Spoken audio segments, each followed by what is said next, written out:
Moustapha Labli Tombiano, homme passionné de la communication, PDG de la première radio libre d'Afrique et initiateur de plusieurs événements culturels. Cet été, vous vous en souvenez, le 6 avril dernier, ce 16 avril marque sa reconduction à sa dernière demeure dans son domicile familial, non sans avoir été élevé au rang d'officier de l'ordre du mérite burkinabé à titre posthume. L'adieu avec Amadou Marcel Do.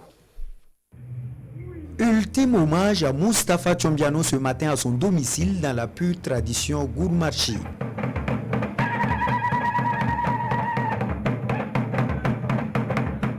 L'émotion est vive. Les visages fermés, artistes, grandes figures du monde des médias, autorités, tous sont là pour saluer la mémoire d'un valeureux fils du pays.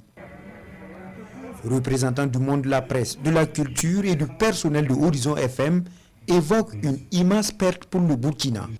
C'est un homme aussi qui aimait les autres, qui était taquin, qui était rieur.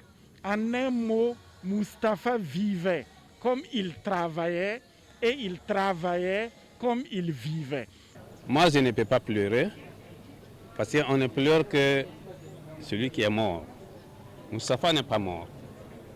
Il n'est pas mort parce que ce qu'il a laissé sur terre est éternel. Si vous formez des gens, allez tout qui forme des gens, c'est éternel. Aujourd'hui, c'est grâce à Moustapha que je suis ce que je suis. Parce qu'il m'a permis de montrer mon talent. C'était aussi un artiste et un bohémien. Finalement, il ne fait pas les choses comme tout le monde. Et voilà qu'il a choisi de s'en aller, un peu comme sur la pointe des pieds. Nous avons perdu un baobab, nous avons perdu un grand homme, surtout pour le monde des médias. Élevé au rang d'officier de l'ordre de mérite burkinabé à titre posthume, le Labli national, l'homme à l'inspiration sans fin, était aussi un père aimant et attentionné. J'ai perdu un ami, un papa, je peux dire que c'était mon jumeau ici. Un homme bon, quelqu'un qui a un génie créateur, quelqu'un qui était fort d'esprit, qui ne se laissait jamais abattre.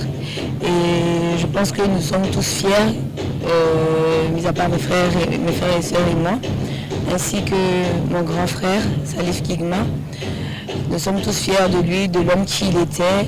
Le cercueil du Labli est ici porté par des artistes, des collaborateurs jusqu'à sa dernière demeure. Situation sanitaire oblige, c'est une inhumation dans l'intimité familiale sans corps ni trompette. Mais ce n'est qu'une partie remise, rassure la secrétaire générale du ministère en charge de la communication. Quand la situation le permettra, un hommage national à la hauteur de l'homme sera organisé.